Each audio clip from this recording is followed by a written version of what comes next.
All right, we got a good old school Transit 2-stroke diesel. Detroit diesel right there. So it's dead. We're waiting for the batteries to charge. Ran out of fuel, so we're giving them a hand. But we might as well follow the fuel line while we're at it. So we got our primary filter is going to get its supply right there.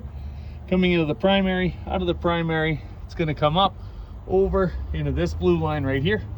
And this one snakes all the way down the valley. And it's going to come right over here to the transfer pump, into the transfer pump, out of the transfer pump. So out of the transfer pump is going to be this front blue line right here.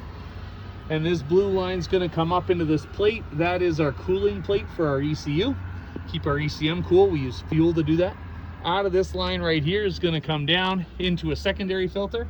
Secondary filter is also where we have our CompuCheck, where we'd be able to do a pressure test on our transfer, see where our transfer pump is actually making pressure.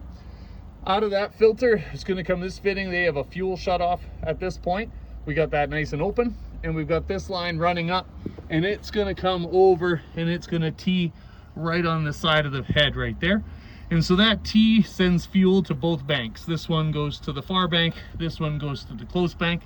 And then we've got a line right here, this brass fitting, that is now joining the left and the right banks drain ports, their rails. And then when we come back up here, we see that we have another fuel line. It's got a bit of leakage issues.